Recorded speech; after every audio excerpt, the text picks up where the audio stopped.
வணக்கம் ஃப்ரெண்ட்ஸ். சிறகடிக்க ஆசை சீரியலில் இன்னும் எபிசோடில் என்ன நடக்குதுன்னு பார்க்கலாம் வாங்க. சீதாவும் முத்துவும் ஹாஸ்பிட்டலில் இருக்கிறத பார்க்குற ரோஹிணி அங்கே இருக்க நர்ஸ் கிட்ட கேட்குறாங்க. அவங்கள பற்றின எல்லா தகவலையும் அந்த நர்ஸ் கொடுத்துட்டு போயிடுறாங்க. உடனே ரோஹிணிக்கு கொண்டாட்டமாக இருக்குது. ஸ்ட்ரைட்டாக விஜயாவுக்கு ஃபோன் பண்ணி, என் வயிற்றில் வளர்றது தான் உங்கள் வீட்டோட மொதல் வாரிசு மட்டும் இல்லை, ஒரே வாரிசு. ஏன்னா மீனாவுக்கு குழந்தை பிறக்க போகிறதில்ல, ஸ்ருதிக்கு குழந்தை பெத்துக்கிறதுல இன்ட்ரெஸ்ட் இல்லை, அதனால இது மட்டும்தான் உங்க வீட்டோட வாரிசுன்னு சொல்ல விஜயா பயங்கர அதிர்ச்சி ஆகுறவங்க. நீ பொய் சொல்லாத, மீனா இதை பத்தி எதுவும் சொல்லலைங்கிறாங்க. நான் எது சொன்னாலும் உங்களுக்கு பொய்யா தான் தெரியும். முத்துவும் மீனாவும் என்ன சொன்னாலும் அது உங்களுக்கு உண்மையா தெரியும். நீங்க வேணும்னா முத்துக்கிட்டேயே கேட்டுக்கோங்க, நான் சொல்றது தான் உண்மை அப்படின்னு ரோஹிணி அடிச்சு சொல்ல விஜயா பயங்கர அதிர்ச்சி ஆகுறாங்க. ரோஹிணி ஒரு மகா மட்டமான லேடின்றத மணிக்கு ஒரு தடவை நிரூபிக்கலனாலும் மாசத்துக்கு ஒரு தடவை நிரூபிச்சுக்கிட்டே தான் இருக்காங்க. விஜயா அப்படியே அதிர்ச்சியில உறைஞ்சு போய் நின்றுட்டு இருக்க. இன்னும் 9 மாசத்துல உங்க பேர குழந்தைய பெத்து கொடுத்துடுறேன், வெள்ளி கொலுசெல்லாம் வாங்கி வைங்க, குழந்தைக்கு போட்டு அழகு பாக்குறதுக்கு ஓகேவா ஆண்டி அப்படின்னு ரோஹிணி சிரிச்சுக்கிட்டே நக்கலா கேட்க, பைடி போனை அப்படின்னு விஜயா கத்த போனை வச்சிடுறாங்க ரோஹிணி. ஃபோனை கட் பண்ணின விஜயா பயங்கர கோவத்தோட ஹாலுக்கு வர்றாங்க. இங்கே டாக்டர் ஆப்ரேஷன் தியேட்டர்லேருந்து வெளியே வர உடனே பதறி அடிச்சிட்டு வர்ற முத்து, டாக்டர் மீனா எப்படி இருக்காங்க டாக்டர் அப்படின்னு கேட்க, டோன்ட் வரி, சர்ஜரி நல்லபடியாக முடிஞ்சிருச்சு அப்படிங்கிறாங்க டாக்டர். டாக்டர் அக்காவுக்கு எந்த ப்ராப்ளமும் இல்லை அப்படின்னு சீதா கேட்க, இல்லைம்மா இனிமே எந்த ப்ராப்ளமும் இல்லை, ஷீ இஸ் ஆல் ரைட்டுங்கிறாங்க டாக்டர். டாக்டர் அப்போ மீனாவுக்கு குழந்தை பிறக்கிறதுல எதுவும் அப்படின்னு முத்து கேட்குறாரு. இனிமே அந்த கவலை வேண்டாம், கண்டிப்பாக உங்களுக்கு குழந்தை பிறக்கும் அப்படின்னு டாக்டர் சொல்லிட முத்து நெகிழ்ச்சியோட, ரொம்ப நன்றிங்க டாக்டர், நீங்கள் எனக்கு கடவுள் மாதிரி தெரியுறீங்க அப்படின்னு முத்து சொல்ல, நீங்கள் அவங்கள கேர் எடுத்து பார்த்துக்கங்க, கொஞ்ச நாள் ரெஸ்ட் எடுக்கட்டும் அப்படின்னு டாக்டர் சொல்ல, நான் பார்த்துக்கிறேங்க டாக்டர் அப்படின்னு முத்து வேகமாக தலையாடுறாரு. டாக்டர் அக்காவை போய் பார்க்கலாமான்னு சீதா கேட்க, நார்மல் வார்டுக்கு மாற்றினதுக்கு அப்புறம் போய் பாருங்க அப்படின்னு டாக்டர் அங்கேருந்து கிளம்பிட சீதாவும் சரின்னு தலையாட்டிட்டு நிற்கிறாங்க. முத்து அப்படியே கண்ணாடி வழியா எங்கேயாவது மீனாவை பார்க்க முடியுமான்னு தொழாவிட்டு இருக்காரு. இங்கே வீட்டில் விஜயா எல்லாருக்கும் ஒளிபரப்பிட்டாங்க. ரவி டென்ஷனா இங்கேயும் அங்கேயும் நடந்துட்டு இருக்க. ஸ்ருதி அங்கே டைனிங் டேபிள் சேரில் உட்காந்துருக்காங்க. அண்ணாமலை ஒரு சோஃபாவில், மனோஜ் ஒரு சோஃபாவில் உட்காந்துருக்க. மனோஜ் பக்கத்தில் இருக்க தன்னோட ஆஸ்தான சேர்ல உட்கார்ந்துருக்காங்க விஜயா. அப்போ வீட்டு வாசல்ல சின்னதா சத்தம் கேட்க எல்லாருமே திரும்பி பார்க்குறாங்க. முத்து தான் உள்ளர வந்துகிட்டு இருக்காரு. எல்லாரும் அவரையே குறுகுறுன்னு பார்த்துட்டு இருக்கவும் அப்படியே மெதுவா வர்றாரு அவரு. நடந்துட்டு இருந்த ரவியும் மெல்ல அப்படியே முத்து பக்கத்துல வர, என்னாச்சு எல்லாரும் அப்படி பார்க்குறீங்க அப்படின்னு கேட்க அந்த சைட்ல இருந்து ஸ்ருதியும் எழுந்து வர்றாங்க. முத்து இப்படி வான்னு அண்ணாமலை கூப்பிடுறாரு, சொல்லுப்பா அப்படின்னு அவர் வந்து நிற்க, முக்கியமான வேலைன்னு சொன்னியே முடிஞ்சுதான்னு கேட்குறாரு அண்ணாமலை. அவர் மனோஜ் விஜயா ஒரு பார்வை பார்த்துட்டு முடிஞ்சிச்சுப்பான்னு மெதுவாக சொல்கிறாரு. நீ மட்டும் வந்திருக்க, மீனா அப்படின்னு அண்ணாமலை கேட்க முத்து என்ன சொல்கிறதுன்னு தெரியாமல் நிற்கிறாரு. மீனா அப்படின்னு அவர் கொஞ்சம் தடுமாறிட்டு நிற்க, அதான் மீனா எங்கன்னு தான் கேட்குறேன் அப்படின்னு அண்ணாமலை கேட்க, அதுக்குள்ள கொஞ்சம் சுதாரிச்சுக்கிற முத்து, அவ அம்மா வீட்டுக்கு போயிருக்காப்பா, இன்னைக்கு தங்கிட்டு நாளைக்கு வர்றேன்னு சொன்னாப்பா அப்படின்னு கொஞ்சம் உடைஞ்ச குரல்ல அவர் சொல்ல, ரவி உடனே ஸ்ருதியை பார்க்குறாரு. ஸ்ருதியை முகத்தை இறுக்கமா வச்சுட்டு ரவியை பார்க்குறாங்க. கேட்டுக்கம்மா அப்படின்ற மாதிரி மனோஜ் விஜயாவை பார்க்க, நீ எப்படா பொய் சொல்ல கற்றுக்கிட்ட, அதுவும் எங்கிட்டேங்கிறாரு அண்ணாமலை. முத்து திடுக்குன்னு அப்பாவை பார்த்து என்னப்பா சொல்றேன்னு கேட்குறாரு. புரியலப்பான்னு அவர் சொல்ல, உன் பொண்டாட்டி வீட்டை என்ன இப்ப ஹாஸ்பிட்டல் பக்கம் மாத்திட்டாங்களா அப்படின்னு மனோஜ் கேட்க தூக்கி வாரி போட திரும்பி பார்க்குறாரு முத்து. எவ்வளவு நல்லா பொய் சொல்றான் பாத்தீங்கல்ல அப்படின்னு விஜயாவும் ஏத்தி விடுறாங்க. முத்து திகைப்போட பார்த்துட்டு இருக்க, முத்து மீனா ஹாஸ்பிட்டலில் இருக்கத ஆன்டி எங்ககிட்ட சொல்லிட்டாங்க அப்படின்னு ஸ்ருதி சொல்ல முத்துவுக்கு ஒன்றுமே புரியல, யார் சொல்லியிருப்பாங்க, அதுக்குள்ள எப்படி அம்மாவுக்கு தெரிஞ்சதுன்ற மாதிரி பார்க்குறாரு. டேய் ஏண்டா எங்ககிட்ட கூட எதுவுமே சொல்லலை, அன்னைக்கு ஏதோ ஆப்ரேஷன் நடந்திருக்காமே அப்படின்னு ரவி ஆதங்கத்தோட கேட்குறாரு. ஆனால் ஸ்ருதி கொஞ்சம் கோவமா, எங்க யார்கிட்டையுமே சொல்லாம பண்ணியிருக்கீங்க, மீனாவுக்கு என்ன பிரச்சனைன்னு கேட்குறாங்க ஸ்ருதி. ஏண்டா அவளுக்கு ஏதோ ஆப்ரேஷன் வரையிலும் போயிருக்கு, அதை எங்ககிட்ட ஒரு வார்த்தை சொல்லணும்னு உனக்கு தோணலையா அப்படின்னு அண்ணாமலை கேட்க முத்து அழுகிறதுக்கு ரெடியாக நிற்கிறவரு அப்படியே அழுகையோட குரல்ல, இல்லப்பா அது அப்படின்றாரு. இந்த வீட்டு மருமகடாவ அவளுக்கு என்ன ஆச்சுன்னு நாங்க தெரிஞ்சுக்க கூடாதா? என்கிட்ட சொல்லாத அளவுக்கு மரியாதை இல்லாத போச்சா அப்படின்னு அண்ணாமலை கேக்குறாரு. உடனே முத்து பதறி போய், ஐயோ அப்படி இல்லப்பா, உங்ககிட்ட சொல்ல வேணான்லாம் இல்லப்பா, சொன்னா நீ மனசு கஷ்டப்படுவியன்னு தான்ப்பா சொல்லல அப்படின்னு கலங்கி போய் சொல்றாரு முத்து. நல்லா இருக்கே, நான் ஏதாவது மறைச்சா மட்டும் பொய் சொல்ற, ஃப்ராடுத்தனம் பண்றன்னு கிண்டல் பண்ற, இப்ப நீ பண்ணிருக்க வேலைக்கு பேர் என்னடா அப்படின்னு மனோஜ் உடனே கேக்குறாரு. டேய், அவன் ஒன்றும் வெளியே போய் யாரையும் ஏமாத்தல, அன்னைக்கு இருக்கிற ப்ராப்ளத்தை சொல்லல, அவ்வளவுதான். அதுக்கு ஏதாவது காரணம் இருக்குன்றாரு ரவி. ஆமா, பெரிய பொல்லாத காரணத்தை கண்டுபிடிச்சிட்டாரு இவரு அப்படின்னு ரவியையும் முத்துவையும் ஒரு முறை முறைக்கிறாங்க விஜயா. முத்து, மீனா எல்லாத்தையும் எங்ககிட்ட சொல்லுவாங்க, இந்த விஷயத்த ஏன் எங்ககிட்ட சொல்லவே இல்லை அப்படின்னு ஸ்ருதி கேட்க, முத்து அழுகையை தவிர வேற எதையும் செய்ய முடியாத நிலைமையில இருக்காரு. ஏண்டா, என்கிட்டயாவது சொல்லியிருக்கலாம்ல, நாங்க கூட வந்து நின்று இருப்போம்ல, உங்களுக்கு ஏதாவது ஒரு ப்ராப்ளம்னா நாங்க கூட வந்து நிக்க மாட்டோமா? நீயே எல்லாத்தையும் தனியா ஹேண்டில் பண்ணலான்னு நினைச்சிட்டல்ல அப்படின்னு ரவியும் ஆதங்கப்படுறாரு. அவன் பெரிய மனுஷன் ஆயிட்டான்டா, நம்ம கிட்ட எல்லாம் சொல்ல மாட்டாங்கிறாரு அண்ணாமலை. அப்பா அப்பா பாப்பா அப்பா அப்பா மன்னிச்சிருப்பா அப்படின்னு பக்கத்துல உட்காந்து அண்ணாமலையோட கையை பிடிச்சிக்கிறாரு முத்து. சொல்லக்கூடாதுன்னா இல்லப்பா, சொன்னா நீ வருத்தப்படுவப்பா, எல்லாம் சரியானதுக்கு அப்புறம் நானே உங்ககிட்ட சொல்லலான்னு இருந்தேன்ப்பா அப்படின்னு முத்து ரொம்பவே கெஞ்சலா சொல்ல, எனக்கும் சேர்த்து நீயே முடிவெடுக்காத, அப்புறம் நான் எதுக்கு இருக்கிறேங்க அப்படின்னு அண்ணாமலை கோவப்பட, விஜயாவுக்கு அப்படியே குழுன்னு இருக்குது. அப்பா, நீங்க ஃபீல் பண்ண கூடாதுன்னு தான் அவன் சொல்லாம இருந்திருக்கான்ப்பா, நீங்க டென்ஷன் ஆகாதீங்கப்பா அப்படின்னு ரவி சொல்ல, இன்னும் கொஞ்ச நேரம் திட்டட்டுமே, அதுக்குள்ள ஏண்டா இவன் குறுக்க வந்து கெடுக்கிறான் அப்படிங்கிற மாதிரி விஜயாவும் மனோஜ் ரவியை முறைச்சிட்டு இருக்காங்க. சரி, இப்ப சொல்லு, மீனா எப்படி இருக்கா அப்படின்னு அண்ணாமலை கேட்க, முத்து தயங்கிக்கிட்டு அது அப்படிங்கிறாரு. ஏதோ குழந்தை பிறக்கிறதுல கஷ்டம்னு சொல்றாங்க அப்படின்னு அண்ணாமலை கேட்க, முத்து பயங்கர அதிர்ச்சியோட நிமிந்து பாக்குறாரு. அது எப்படிப்பா தெரியும் அப்படின்னு முத்து கேட்க, எப்படி தெரியுங்கிறது முக்கியம் இல்ல, நான் கேள்விப்பட்டது உண்மையா அப்படின்னு அவர் கேட்க, அப்பா அது அப்படிங்கிறாரு முத்து.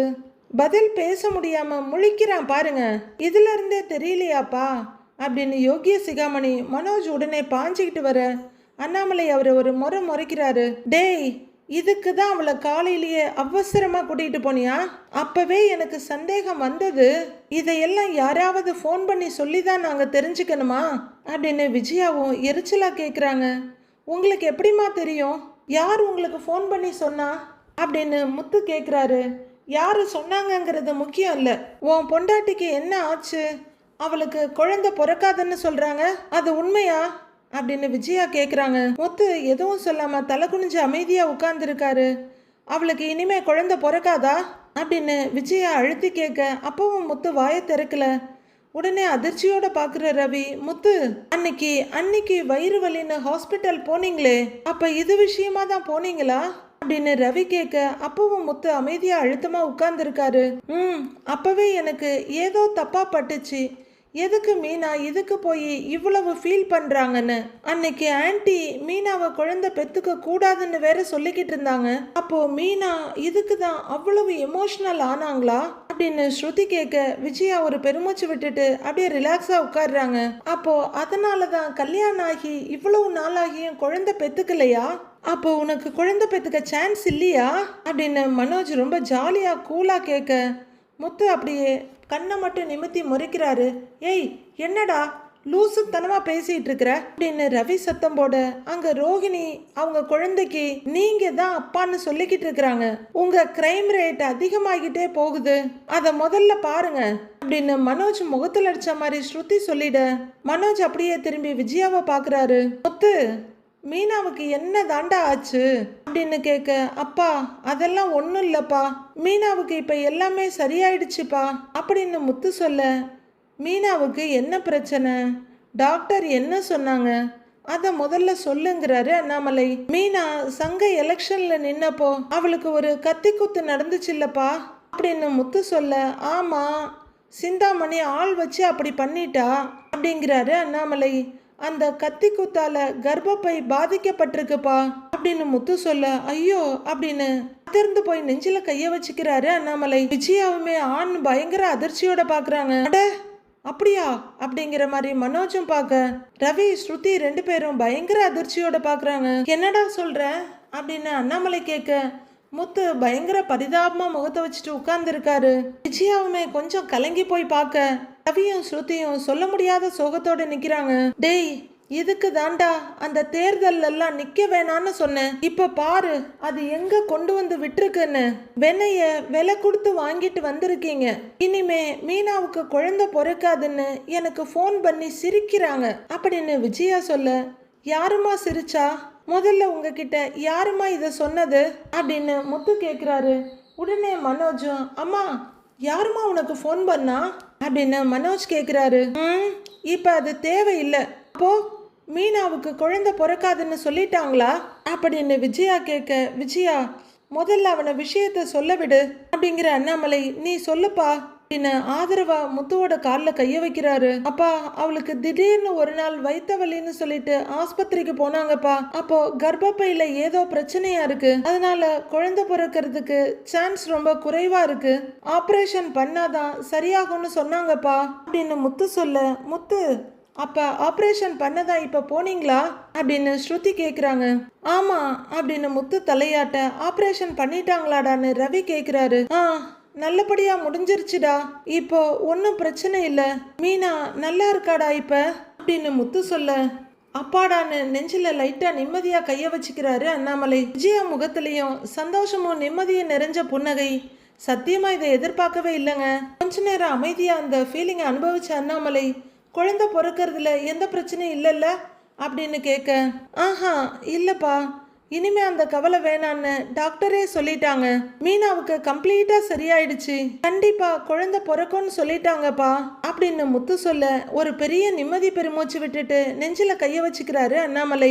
ரவியும் ஸ்ருதியும் கூட ஒரு நிம்மதி பெருமூச்சோட பாக்குறாங்க. நெஞ்சில இருந்து மெதுவா கையெடுக்கிற அண்ணாமலை நல்லதுப்பா கேள்விப்பட்டதுல இருந்து மனசே கஷ்டமா இருந்ததுடா அப்படின்னு அண்ணாமலை சொல்ல அதுக்குதான்ப்பா நீ பதட்டம் ஆயிடுவன்னு தான்ப்பா உங்ககிட்ட சொல்லல அப்படின்னு முத்து சொல்ல விஜயா நிம்மதியோட கண்கள்ல லைட்டான கண்ணீரோட அப்ப கண்டிப்பா குழந்தை பிறக்கும்ல அப்படின்னு கேட்க ஆமாம்மா அதுல இனிமே எந்த பிரச்சனையும் இல்லைங்கிறாரு அவரு. நல்லதா போச்சுடா அப்படிங்கிற விஜயா டேய் உங்க 2 பேருக்குமே சொல்லிடுறேன் இந்த வீட்டுக்கு ஒரு வாரிசு வேணும். அந்த ரோஹிணிக்கு குழந்தை பிறக்கிறதுக்கு முன்னாடி இந்த வீட்டுல குழந்தை பிறக்கணும் அப்படின்னு விஜயா சொல்ல மனோஜ் முழியா முழிக்கிறாரு. என்ன இது அம்மா திடீர்னு அவங்க 2 பேர் மேலேயும் பாசத்தை காட்ட ஆரம்பிச்சிட்டாங்க. இத்தனை நாள்ல அம்மாவோட பாசத்துக்கு சோல் ப்ரொபரேட்டரா இருந்தோம் அப்படின்னு திடுக்குன்னு பாக்குறாரு. முத்து கண்கள்ல கொஞ்சம் ஆச்சரியமும் சந்தோஷமா அவங்க அம்மாவை பார்த்துட்டு இருக்க ஆண்டி அது எப்படி ஆண்டி முடியும்? அதான் ரோஹிணி ஆல்ரெடி பிரெக்னென்ட் ஆயிட்டாங்களே அப்படின்னு ஸ்ருதி கேட்க விஜயா திடுக்குன்னு பாக்குறாங்க. இனிமே நம்ம வீட்டுல புதுசா யாராவது பிரெக்னென்ட் ஆனாலும் ரோஹிணிக்கு அப்புறம் தானே குழந்தை பிறக்கும். இட்ஸ் மெடிக்கலி இம்பாசிபிள் அப்படின்னு ஸ்ருதி சொல்ல ஐயோ நம்ம ரொம்ப ஆர்வ கோளாறுல உளறிட்டோமா அப்படின்னு விஜயா அப்பதான் பாக்குறாங்க. மேஜிக் பண்ணியா குழந்தைய வர வைக்க முடியும்? எப்படியும் ரோஹிணிக்கு தான் முதல் குழந்தை பிறக்கும் அப்படின்னு ஸ்ருதி சொல்ல சரி சரி அவளுக்கு பிறந்தா பிறக்கட்டும். ஆனா அதே டைம்ல நம்ம வீட்டுல ஒரு குழந்தை பிறக்கணும். நீங்கெல்லாம் என்ன செய்வீங்களோ ஏது செய்வீங்களோ எனக்கு தெரியாது. இந்த வீட்டுல இருக்க 2 பொண்ணுங்கள்ல யாருக்காவது முதல்ல குழந்தை பிறக்கணும் அப்படின்னு விஜயா சொல்ல பரவாயில்ல நானும் எங்க அம்மாவும் தான் எங்க ஆசையை சொல்லிக்கிட்டு இருந்தோம். இப்ப உங்க அம்மாவும் சொல்ல ஆரம்பிச்சுட்டா. அதுவும் மீனாவுக்கு குழந்தை பிறக்கணும்னு சொல்றா பாரு அது ஆச்சரியத்திலேயே ஆச்சரியம் தாங்கிறாரு அண்ணாமலை. உடனே விஜயா அப்படின்னு கொஞ்சம் கெத்தா முறுக்கிக்கிறாங்க. விஜயா உருப்பிட்டாலும் அவங்கள அண்ணாமலை உருப்பிட விடவே மாட்டாரு. மா எப்படி பார்த்தாலும் பார்லர் அம்மாவுக்கு தான் முதல் குழந்தை பிறக்க போகுது. அதுக்கு அப்பா இவன் தான் அது சொல்லிடுச்சு. அப்படி பார்த்தா அந்த குழந்தை தான் இந்த வீட்டுக்கு முதல் வாரிசு அப்படின்றாரு முத்து. உடனே முழிச்சுக்கிற மனோஜ் டேய் அதெல்லாம் ஒன்றும் இல்லை அவ வழக்கம் போல பொய் சொல்றா அப்படிங்கிறாரு மனோஜ். யாரு பொய் சொல்றாங்கன்னு சீக்கிரமே தெரியும்டா அப்படின்னு முத்து சொல்ல திடுக்குன்னு நிமிந்து பாக்குறாரு மனோஜ். இப்ப மீனா நல்லா இருக்கால அப்படின்னு அண்ணாமலை கேட்க நல்லா இருக்காப்பா நார்மல் வார்டுக்கு மாத்தி இருக்காங்கப்பா அப்படின்னு முத்து சொல்ல இனிமே இவ்வளோ பெரிய விஷயத்தெல்லாம் வீட்டில் சொல்லாமல் மறைக்காதீங்க. நம்ம குடும்பத்தில் ஒரு கஷ்டம் வந்தால் தனியாகத்தான் சுமக்கணும்னு அவசியம் இல்லை. ஒருத்தருக்கு ஒருத்தர் ஆதரவாக இருக்கணும், புரியுதா அப்படின்னு நம்மளை கேட்க சரிங்க பண்றாரு முத்துவும். முத்து, எப்போ மீனாவை டிஸ்சார்ஜ் பண்ணுறாங்க? நாங்கள் இப்போ ஹாஸ்பிட்டலில் போய் பார்க்கலாமா அப்படின்னு ஸ்ருதி கேட்க, இல்லை பலகுரல், டாக்டர் சொல்கிறேன்னு சொல்லியிருக்காங்க, நான் திரும்ப போகணும், போய் பார்த்துட்டு உனக்கு சொல்கிறேன் அப்படின்னு முத்து சொல்ல சரின்னு தலையாட்டுறாங்க ஸ்ருதி. அப்போ அண்ணாமலையோட மொபைல் ரிங் ஆகுது. எடுத்து பார்த்துட்டு கால் அட்டன் பண்ணி, சொல்லுடா மூர்த்திங்கிறாரு. எதுக்கு கால் பண்ணியிருக்கிற? கடைசியா உன்னை ஊருக்கு வந்தப்ப பார்த்தது அப்படின்னு அண்ணாமலை சொல்லிட்டு இருக்க. ஆப்போசிட்ல என்ன சொன்னாங்கன்னு தெரியல. அப்படியே மெல்ல எழுந்திருக்கிறவரு, ஏன் என்னாச்சு அப்படியா அப்படின்னு கொஞ்சம் படபடப்பா கேட்க, மற்றவங்களும் அசால்ட்டா உட்கார்ந்துருந்தவங்க அப்படியே படபடப்பா எழுந்திருக்கிறாங்க. என்னது, என்னப்பா சொல்ற? சரி சரி, நான் உடனே புறப்பட்டு வரேன், கொஞ்சம் ஜாக்கிரதையா பார்த்துக்க அப்படின்னு அண்ணாமலை ஃபோனை கட் பண்ண எல்லாரும் குழப்பமும் லைட்டான பயமுமா பார்க்குறாங்க. அங்கிள் அப்படின்னு ஸ்ருதி கூப்பிட, அப்பா என்னப்பா ஆச்சு, யாரு ஃபோனில் அப்படின்னு முத்து கேட்குறாரு. ஊரில் என் ஃப்ரெண்டு மூர்த்தி தான் பண்ணனா அம்மாவுக்கு அப்படின்னு அண்ணாமலை சொல்ல, அப்பா பாட்டிக்கு என்னாச்சுப்பா, பாட்டிக்கு என்னாச்சு, பாட்டிக்கு என்னாச்சு அப்படின்னு பதறாரு. அம்மா மயக்கம் போட்டு விழுந்துட்டாங்களாண்டா, எல்லாரும் தூக்கிட்டு போய் ஆஸ்பத்திரியில் அட்மிட் பண்ணி இருக்காங்களாம் அப்படின்னு அண்ணாமலை சொல்ல, அப்பா இப்போதான்ப்பா 2 நாளைக்கு முன்னாடி தான்ப்பா பாட்டிக்கு கால் பண்ணி பேசினேன்ப்பா, நல்லதான்ப்பா இருந்தாங்க, நல்லதான்ப்பா பேசினாங்க அப்படின்னு முத்து பதறாரு. என்னன்னு தெரியல, எனக்கே ஒரு மாதிரி பதட்டமா இருக்குன்றாரு அண்ணாமலை. உடனே முத்து ஒரு கையை பிடிச்சிக்க விஜயாவும் ஓடி வர்றாங்க. ஏங்க நீங்க பதறாதீங்க, அத்தைக்கு ஒன்றும் ஆகி இருக்காதுன்னு விஜயா ஆறுதல் சொல்றாங்க. பாட்டி எதனால மயக்கம் போட்டாங்கன்னு ஏதாவது சொன்னாங்களாப்பா அப்படின்னு மனோஜ் கேட்குறாரு. எதுவும் சொல்லல, ஆஸ்பத்திரியில இருக்காங்களாம், நான் கிளம்புறேன் அப்படின்னு அண்ணாமலை நடக்க ஆரம்பிக்க, ஏங்க ஏங்கன்னு கூப்பிடுறாங்க விஜயா. ஒரு நிமிஷத்துலயே சுதாரிச்சுக்கிற முத்து, அப்பா அப்பா அப்பா நீ நிறைய யோசிப்ப, நீ பதட்டம் ஆயிடுவ, பாட்டிக்கு எதுவும் ஆகியிருக்காது, நானும் வரேன்ப்பா, உன் கூட ஊருக்கு வரேன் அப்படின்றாரு முத்துவும் படபடப்போட. டேய் நான் போயிட்டு வரேன், நீ மீனாவோட இருக்கணும் இல்லப்பா அப்படிங்கிறாரு அண்ணாமலை. இல்லப்பா அவளுக்கு தான் ஆபரேஷன் நல்லபடியா நடந்து முடிஞ்சிருச்சு இல்லப்பா, சீதா கூட இருக்கிறாங்கிற முத்து. ரவி நீயும் பலகுரலை மட்டும் பாத்துக்கிறீங்களா மீனாவன்னு கேட்க, 2 பேரும் உடனே சரின்றாங்க, நாங்க பாத்துக்கிறோம், நீ அப்பா கூட போயிட்டு வாடாங்கிறாரு ரவி. அப்பா நீ ரெடி ஆயிட்டு வாப்பா, நாம போலாம் அப்படின்னு முத்து சொல்ல, முத்துவோட கைய கொஞ்சம் நகர்த்தி விட்டு தள்ளுடான்னு விஜயாவும் அண்ணாமலை பின்னாடி போறாங்க.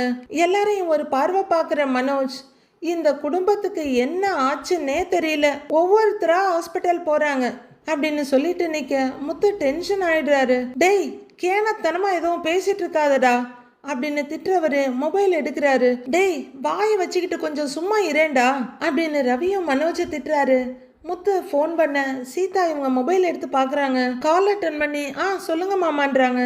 சீதா மீனா எப்படி இருக்கா அப்படின்னு கேட்க, பரவாயில்ல மாமா, கான்ஷியஸ் திரும்ப வந்திருக்கு, கொஞ்சம் ஜூஸ் கொடுத்தேன், இப்ப தூங்கிட்டு இருக்கான்றாங்க சீதா. சரி சீதா நீ மீனாவை பார்த்துக்கோ, நான் பாட்டி ஊர் வரைக்கும் போயிட்டு வந்துடுறேன் அப்படின்னு முத்து சொல்ல, சீதாவுக்கு திடுக்குன்னு இருக்கு. என்ன மாமா திடீர்னு? அக்காவை எப்போ டிஸ்சார்ஜ் பண்ணுறேன்னு டாக்டர் வந்து சொல்கிறேன்னு சொல்லியிருக்காங்க அப்படின்னு சீதா சொல்ல, இங்கே முத்து அப்படியே மலைச்சு போய், இல்லை சீதா பாட்டிக்கு திடீர்னு உடம்பு சரியில்லையா அப்படின்னு முத்து சொல்ல, என்னாச்சு பாட்டிக்குன்னு கேட்குறாங்க சீதா. இல்லை சீரியஸாக எதுவும் இல்லை, திடீர்னு மயக்கம் போட்டு விழுந்துட்டாங்களாம், அதனால அப்பாவும் நானும் போகிறோம், அப்பா ரொம்ப பதட்டமாக இருக்காரு, தனியாக போக வேண்டாம் அதுதான் அப்படின்னு முத்து டபுள் மைண்டடாகவே பேசிட்டு இருக்காரு. சரிங்க மாமான்னு சீதா சொல்ல, நீ அது வரைக்கும் கூடவே இருந்து பாத்துக்கிறியா சீதா, பாத்துக்கோ அப்படிங்கிறாரு அவரு. மாமா அக்காவை நான் பாத்துக்கிறேன் அப்படின்னு சீதா சொல்ல, சரி மீனா கேட்டா சொல்லிடு, அவ எதுவும் பாட்டிய நினைச்சு பயந்துட போறா, பெருசா எதுவும் இல்ல, பார்த்துட்டு வந்துடுறேன்னு சொன்னேன்னு சொல்லு அப்படின்னு முத்து சொல்ல, சரிங்க மாமா நீங்க போயிட்டு வாங்கன்றாங்க சீதா. சரி சீதா வைக்கிறேன் அப்படின்னு முத்து காலை கட் பண்றாரு.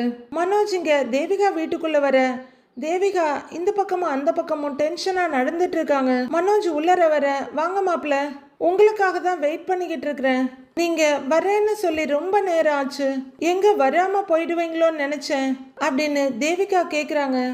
இன்னைக்கு ஷோரூம்ல கொஞ்சம் ஒர்க் இருந்தது ஆண்டி, அதான் லேட் ஆயிடுச்சுன்றாரு மனோஜ்.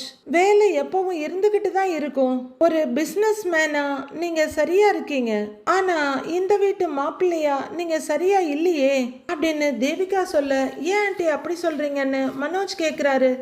என் பொண்ணுக்கு ஒரு அம்மாவா நான் என்னெல்லாம் செய்யணுமோ அதெல்லாம் செஞ்சுட்டேன். அவ கல்யாணத்தை நல்லபடியா முடிச்சுட்டேன். நீங்க கேட்ட மாதிரி நீங்க கேட்ட பணத்தையும் நான் கொடுத்துட்டேன். நான் முன்னாடியே சொல்லிட்டேன் எங்க சொத்துல உங்களுக்கு பங்கு இருக்குன்னு. அதெல்லாம் முறையா உங்களுக்கு வரணும்னா நீங்களும் இந்த வீட்டு மாப்பிள்ளையா நடந்துக்கணும். ஆனா இந்த வீட்டு மாப்பிள்ளையாவோ என் பொண்ணுக்கு நல்ல புருஷனாவோ நீங்க நடந்துக்கிற மாதிரியே தெரியல. என் மகளோட எதிர்காலத்துக்காக என்னால முடிஞ்ச எல்லாத்தையும் நான் பண்ணிட்டேன். இப்போ நான் உங்ககிட்ட கேட்கறது ஒன்னே ஒண்ணுதான், என் பொண்ணோட நீங்க சேர்ந்து வாழணும் அப்படின்றாங்க தேவிகா. கண்டிப்பா ஒரு நாள் அது நடக்கதான் ஆண்டி போகுது அப்படின்னு மனோஜ் சொல்ல, அந்த நாள் தான் எப்போ வரும்னு நான் கேக்குறேன். எப்போதான் இங்க வந்து இருக்க போறீங்க அப்படின்னு தேவிகா கேட்க, ஆண்டி உங்களுக்கே நல்லா தெரியும் டிவோர்ஸ் கேஸ் நடந்துகிட்டு இருக்கு. அது முடிவுக்கு வராம நான் இங்க வந்து கனகாவுக்கு ஹஸ்பண்டா வாழ்ந்துட்டு இருந்தா அது வெளியே தெரியறப்போ கோர்ட்ல இருந்து எம்ஏல ஆக்ஷன் எடுக்க சொல்லிடுவாங்க அப்படிங்கிறாரு மனோஜ். அவங்க டென்ஷன் ஆயிடுறாங்க. மாப்பிள்ள எப்ப கேட்டாலும் இதை தான் சொல்றீங்க, எப்போதான் டைவர்ஸ் கிடைக்கும்? பணத்தை கொடுத்துட்டா கிடைக்கும்னு தானே சொன்னீங்க, பணத்தை கொடுத்தீங்களா இல்லையா அப்படின்னு தேவிகா கேட்க, அதெல்லாம் கொடுத்துட்டேன் ஆண்டி அப்படின்னு மனோஜ் சொல்ல, அவங்க ஒரு முறை போட, அப்போ அப்படின்னா இப்ப டைவர்ஸ் கிடைச்சிருக்கணும்ல அப்படின்னு தேவிகா கேக்குறாங்க. அது பணத்தை கொடுத்து செட்டில் பண்ணியாச்சு. இப்போ கோர்ட்ல ஹியரிங் வரணும், அவ்வளவுதான். அதுக்கு இன்னும் கோர்ட்ல டைம் வாங்க முடியல, லேட் ஆகிக்கிட்டே இருக்குன்னு சொல்றாங்க. ஏதோ ஒரு ரீசனால தள்ளி போய்கிட்டே இருக்கு.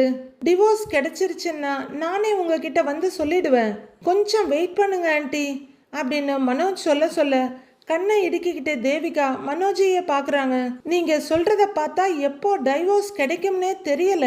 அது எப்ப வேணும்னாலும் கிடைக்கட்டும், ஆனா இப்ப நான் சொல்றத கேளுங்க அப்படின்னு ஆர்டர் போடுற மாதிரி சொல்றாங்க அவங்க. இல்ல ஆண்டி டிவோர்ஸ் கிடைக்காம அப்படின்னு மனோஜ் சொல்ல, மாப்பிள்ள ஊரறிய வாழ முடியல அவ்வளவுதானே, டைவர்ஸ் கிடைக்கிற வரையிலும் நீங்க யாருக்கும் தெரியாம என் பொண்ணு கூட நீங்க வாழ்ந்துதான் ஆகணும் அப்படின்றாங்க தேவிகா.